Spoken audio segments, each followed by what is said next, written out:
overs of the match. So it's really the South Africans running rampant. No cricket fan is going to be tuning in. No, no. Great. Well, good But evening. you'll have a recording of this. Yeah. Yes, sir. Good evening, everyone, and welcome to this session at LitFestx.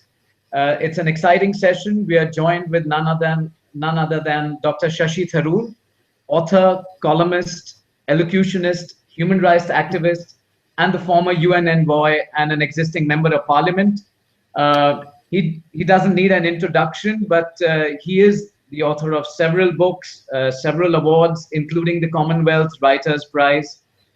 He's a keen debater and an elocutionist, and we are really lucky to have him with us today for this session, discussing his book and his views around India Shastra.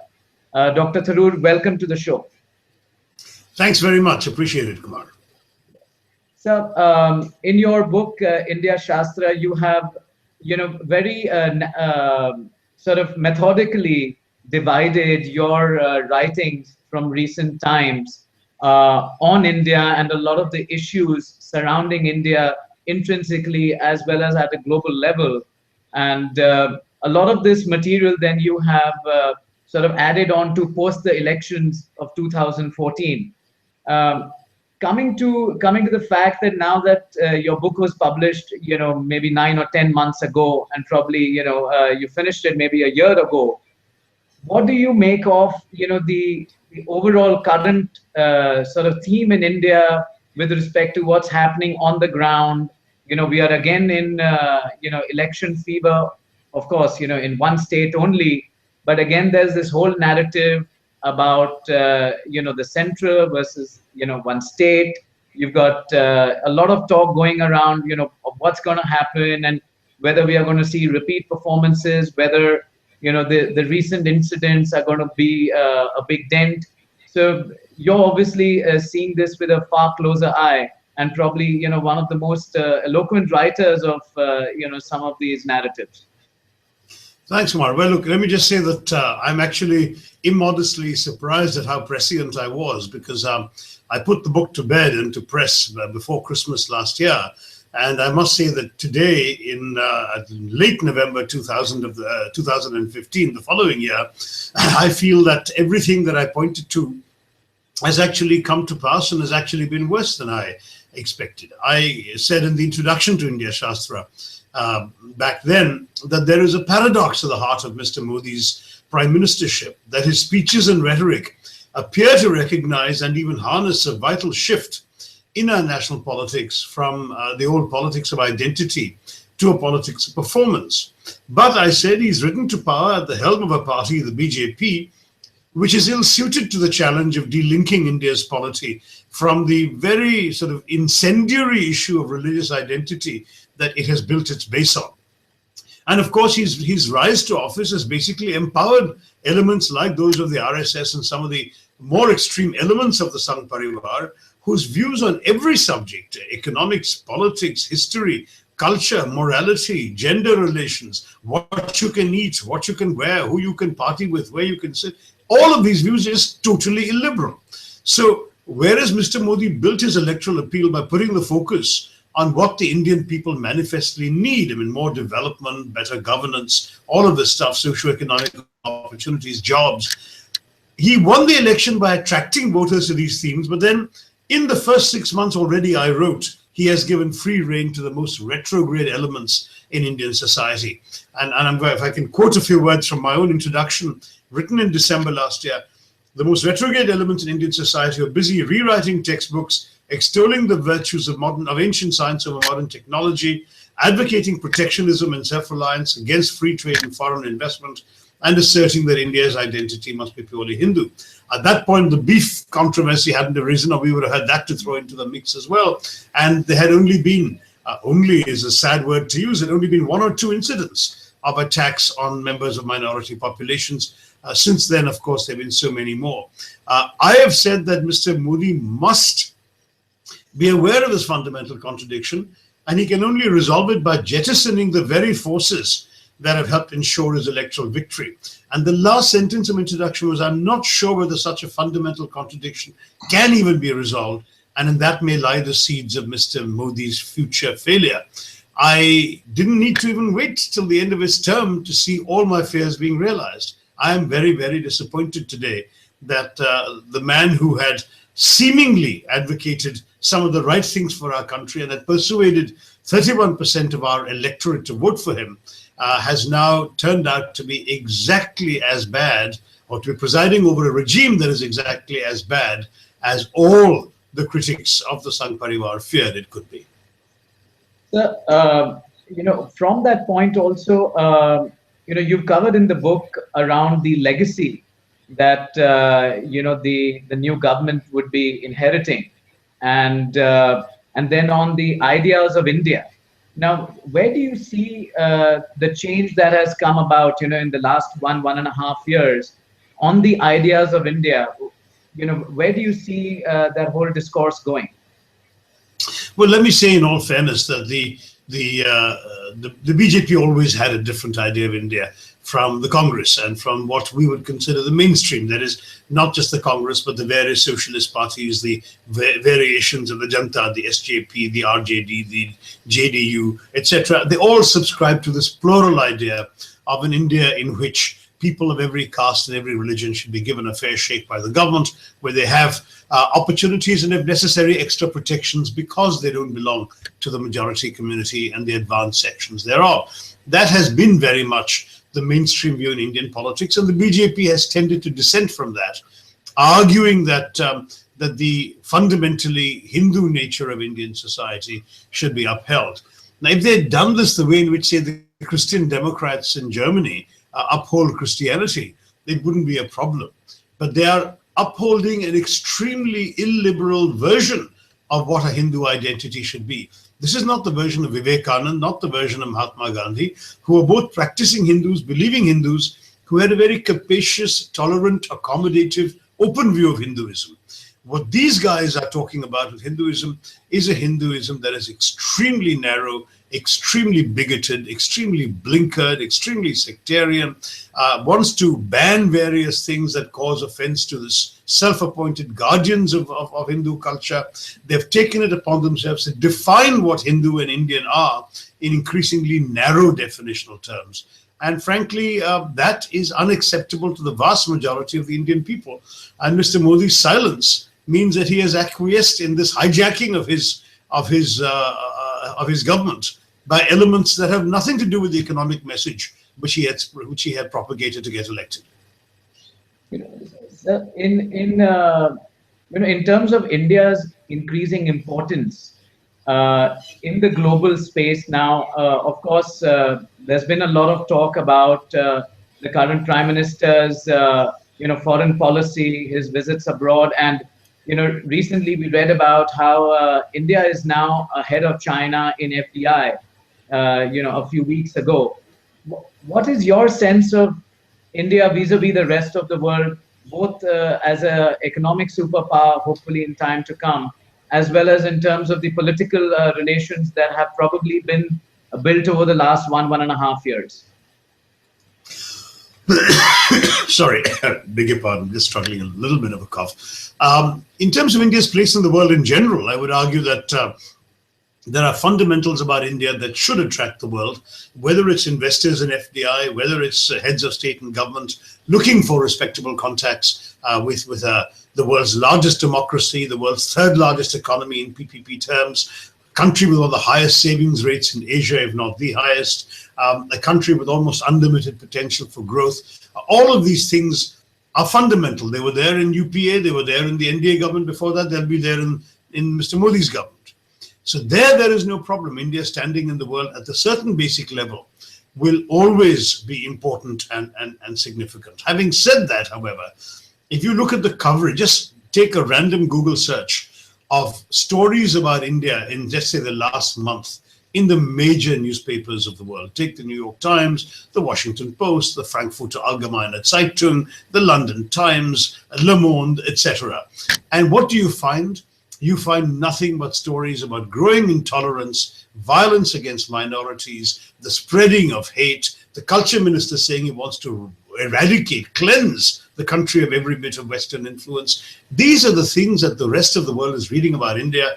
They're alarmed, they're concerned, and very frankly, they are beginning to doubt whether their faith in India as a credible alternative to China was misplaced. See, China was a great economic story for them. They invested, they made money hand over fist. The Chinese worked hard, the workers had very few rights, etc., etc.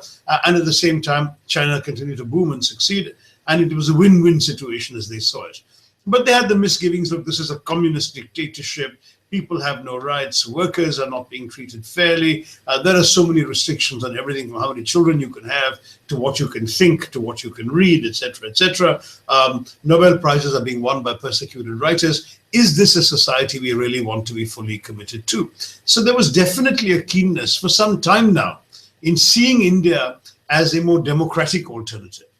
So if we can offer a comparable economic narrative to China, but a far more positive democratic success story, the world wants us. The world much prefers that. Western countries would much rather be here than in China. But not if we are in a different way as bad as China. In China's case, it's a terribly offensive, politically offensive communist dictatorship. But in India's case, we may turn out to be a politically offensive, bigoted Hindu sectarian country. There is absolutely no reason for a Western country to prefer one kind of offensive country to another. So we have to change this narrative. And unless Mr. Modi steps up in front, starts denouncing and warning his own colleagues who have allowed this narrative to be hijacked, as I put it, I'm sorry, this success story abroad that you're lauding cannot and will not last. The signs, in fact, are very worryingly negative. In terms of some of the areas which you highlight as being pursuits of excellence, where India clearly for a long time has been striving and in many cases delivering, with great results in various areas of the economy or research, development, innovation, technology. Where do you think our edge can be going forward? Well, I mean, I think that innovation is something we really, really can develop and should develop. As I often used to say, even when I was minister, we have 17% of the world's brains because we have 17% of the world's population. Why is it that we only come up with 2.8% of the world's research output? Many of our brightest minds have migrated to Western countries, and 2 or 3 of them have won Nobel Prizes abroad with foreign passports, but they had their grounding here and often their first degree or their first couple of degrees here before going abroad. So it's not as if we can't give them the underpinnings. What we have failed to give them is the right sort of ecosystem for advanced research and the right kind of cultural encouragement for innovation. Now, if we were able to do that, we could. I mean, I remember in 2011, I was asked by the University of Toronto to inaugurate their India Innovation Center. They were setting up a center in Toronto to study Indian innovation. Innovation was the buzzword. A lot of this was about our Jugaad, but Jugaad, though it's admirable as a creative solution to cutting corners and doing things on the cheap and stripping off inessentials and making things that are affordable for a country of our size, Jugaad is still not good enough, because what Jugaad does is take things that others have invented and simplify them for our use. What I want is for us to think of things that no one has thought before, such as the zero, for example, which we invented, our ancestors invented, a few thousand years ago, but before anybody had thought of it. The fact that, Aryabhatta, with his own primitive instruments, deduced that the Earth was round and not flat, that it revolved around the sun rather than the other way around, centuries before Galileo or Copernicus or Kepler did. The fact that there are scientists and our theoretical physicists were writing amazingly interesting theories in the ancient texts, including the Vedas. There are references in the Vedas to gravitation centuries before the apple fell on Newton's head. And so what we're seeing is a genuine scientific tradition which has allowed itself over the centuries to become completely ossified and useless. And we can go back to that. The capacity is there. There is no genetic flaw in the Indian makeup. There is absolutely no reason why Indians can't rediscover the spark that they showed 2,000 years ago. And we just need to create the cultural environment, the ecosystem in which this can be done. We're not doing that, sadly, but if we did that, innovation could be a major success story for us. I've never been one who believed that cheap labor was our selling point. Frankly, we are a democracy. We have rights for our workers. We have unions. We're never going to be able to outcompete. Forget China, but even Vietnam, Laos, even the Philippines will be offering cheaper work conditions for foreign investors. What we have to do is we offer them a level of skilled work and skilled working talent that you can't get in those countries. People who are familiar with the latest developments in the Western world, who are familiar with industrial processes, who have the education and the smarts and the training to be able to make something of that, and who are led by Indians with original minds, original thinking. All of that, to be very honest, is simply going to require us to be able to just stand up and say, hey, this is a priority. This is what we're going to do right. If we do, I think we could really, really become a lodestar in innovation and research around the world. And with that, other things will come that can employ our less skilled people, because the money, the businesses, the factories will come where the people are that can actually run. Very valid points, sir. And clearly, innovation and the better use of our so-called mind power, as you said, 17% of brains are in India. The other aspect also has been that over the years, we've consistently seen an outward flow of that brain power. Like you mentioned, people have taken their first degrees in India and then gone abroad and created fantastic inventions, innovations, but those don't get attributed to India. They are not owned by Indian companies or owned by Indian individuals. What do you think has contributed to this outflow over the last many decades? Well, I think, frankly, it really was. It really was the fact that our system basically didn't make it possible for people to get the facilities and the work environment that they cherished. Let's face it, Kumar, Hargobind Khurana first came back to India, discovered that the only jobs available to him were in a government lab where he had to say sir to mediocre bureaucrats, where he would not get the funding or the facilities for the research he wanted to do. So after a year or two of trying, he went back to Harvard and won the Nobel Prize for Medicine in '68 as an American citizen. Similar stories for Subramanian Chandrasekhar, for Venkat Ramakrishnan, and so on. People who just didn't find that in India they could do the work they could. Today, that is less true.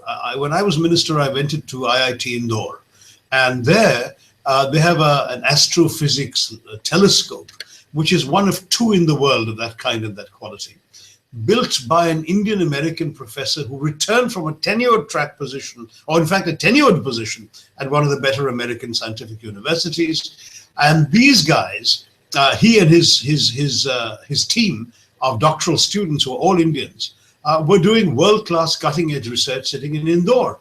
I met this little team of 6 or 7 bright young Indian doctoral students, one of whom was a young Muslim boy from a village not far from Indore, had won scholarships from every place you would have, full scholarships, Harvard, MIT, Caltech, you name it, he'd won a scholarship there. And he turned them all down to work in his hometown or the city nearest to his home village with an Indian American professor. He could do in India the work that he could do abroad. Now, that's the kind of transformation I want to see in more and more fields. If we can have more things happening that actually allow Indians to feel that they don't have to go abroad to pursue their intellectual dreams, their research dreams, their scientific dreams, then why shouldn't we? Why shouldn't we as a country expect to reverse the brain drain? Let me just also briefly give a footnote to the first part of your question. I still hesitate to use that phrase, brain drain, because a lot of the drain actually turned out to be a brain gain for us. Many of the people who went abroad both gave back to India, everything from finances, from investment, from support for their alma maters. So many IITs are getting funding from alumni who've done well in the West and so on. Many NRIs have set up schools and colleges in the villages that they left or their parents left. It's been quite remarkable how much they've given back. And secondly, they've also turned out to be a huge asset for India in a country like America, where they have been a very influential voice in steering American foreign policy towards India and changing the perception of Americans about India from the old sort of snake charmers and fakirs lying on beds of nails kind of image to an image where every Indian is seen as being a doctor, an engineer, or a computer geek. I mean, their presence in the West may have initially been seen as a loss for India, but in my view, on the whole, has been a net plus. Right. And that's very aptly put, Dr. Tharoor, that clearly there's been a flip side to this brain drain as well, where they've prospered and, have created a good brand image for India abroad. Now, in line with that image, all through the 90s, when the IT boom happened in India, we suddenly got seen as, the source for computing power, brain power for the world. Currently, what do you think is that one thing which you think India can stand for, or is currently standing for, in its place in the global scenario? Well, I mean, I think that right now what we are seen as standing for is a country of great potential, which is still largely seen as unfulfilled. But particularly, we are seen in terms of our extraordinary civilizational qualities of tolerance, of pluralism, of diversity, for our very bright emigres who have gone off and excelled almost anywhere, any country they've gone to. And it's not just America. I mean, you've got outstandingly successful Indians in England. Right now, there's news of how Bonn in Germany has elected the son of an Indian migrant as the mayor of Bonn. We have example after example of Indians excelling wherever they've gone, and they've changed in many ways the perception of India. But at the same time, people are asking if Indians can do well outside. Why is it the only country in the world that they can't do well in seems to be India? We Absolutely. Really have to fix that. Absolutely. And so that brings me to the next question that, so over the years, what do you think has been that one real reason over the last 40, 50, 60 years that consistently we haven't been able to provide that environment, whether it is, private enterprise or whether it is government or the state, has not been able to provide that environment where, whether it is scientists, doctors, engineers, so on and so forth, have not felt that they could do their best in the country? Well, frankly, I think the government has been doing a bit, but in my view, not enough. What the government has been doing really is actually trying to raise the percentage of the amount of money that it gives for things like scientific research. The objective that was announced a long time ago was to go from 1% of GDP to 2% of GDP. The sad reality is that it's only today below 0.9% of GDP. However, the GDP itself is much larger, and therefore the absolute amounts are higher. But that in itself, to my mind, is not enough. On top of that is the problem that government systems are naturally more bureaucratic, more stultifying, more hierarchical, more process-driven, more career-oriented than private sector and academic environments are. It was surprising, for example, for me to discover that if you just look at funding for research and innovation, in our country, 80% comes from government, less than 15% from the private sector, and the balance from the university sector, which is very, very small. And then you look at the OECD countries, basically the developed countries of the Western world, and you find that 75% of the funding for research and innovation comes from the private sector. The universities then come second, and the government sector is the smallest contributor. So what does that mean? That means to some degree, our society, the private sector has not been able to step up to the plate and do what it needs to do. It hasn't been able to say to people, hey, this is something which we think you ought to research. We'll finance you. We'll work out a profit sharing arrangement if this comes to market. Why don't you find 10 bright doctoral students to work on this project with us? That kind of thing, which happens routinely in the West, hardly ever happens here. We were trying to promote in the UPA government the improvements in the academia private sector interface between industry and universities, which never quite took off. And we got Mr. Narayan Murthy to write a very thoughtful report on this. But somehow it never happened. And now looking back on it, I do believe that we should have given it more priority and taken more time over it. I mean, the team that they got to pursue this in the end just didn't have enough time to make a real difference. I hope that I really did hope that others would pick up this ball, but so far the figures have not changed at all. In fact, if anything, we are still over-reliant on government for doing all of this stuff. Right. That brings me to the towards the end of the session, sir. Dr. Tharoor, in your book, you have very elaborately spoken about in this chapter, India Beyond India, where you've narrated some of the key trends and the undercurrents within the global economy and global society, which you believe will affect India, whether India is a willing participant or not. How do you think that narrative has changed over the last year or so, and what are the new sort of areas there that you're seeing emerging? Well, look, we are a much more globally integrated economy than we ever used to be. So naturally, global trends will impact on us more than ever before. So, for example, though we were able to resist the collapse that followed in many cases from the sort of whole toxic mortgage debt securities and credit default swaps and so on that laid low Lehman Brothers and so many other banks in the Western world, because our Reserve Bank's conservative policies had shielded us, insulated us a little bit from it. The truth is that that we have become far more reliant on import-export trade for our growth than we used to be. I think when the average when UPA was ruling was something like only 20% of our economy grew on the basis of export-import or the external sector. Today, that percentage has crept up above 40%. And that means that if anything goes massively wrong in the Western world, let's say there's a major recession there, we can't fully rely on Indians producing goods and services for other Indians to pull ourselves out of it. Similarly, we've been very lucky with remittances. Our remittances kept going up when other countries'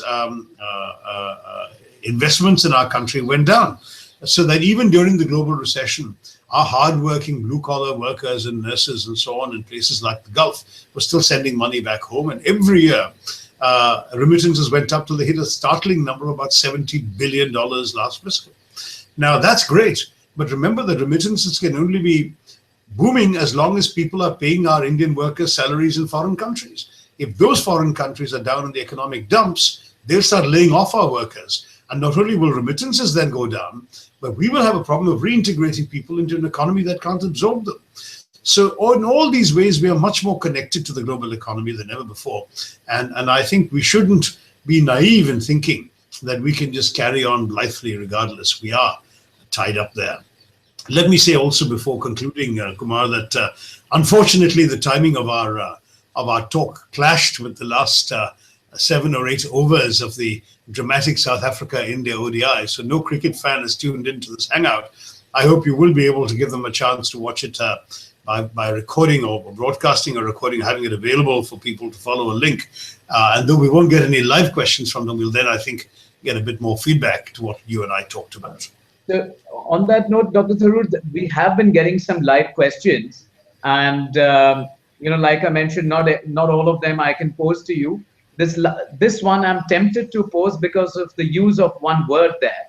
And if you'll allow me time just for one question. So it says that Sure. I'm going to show you the question so you'll be able to, see it firsthand and respond. Sure. Sorry, I just had that problem. Your book is a good account of modern India. What are the few things you think all governments fail to do to make the country better? I see. I think the operative word there is all governments. So yeah, if you respond in that perspective, I think the person on Twitter is really saying, well, what's happened in so many decades in India. Well, I would not blame all governments, but I would certainly blame all governments some of the time, and perhaps most governments all of the time, which is the failure to free the creative energies of the Indian people. I wouldn't blame, for example, the Narasimha Rao government's first couple of years when they did exactly that, where they lifted off the restrictions that had prevented Indians from doing well in India.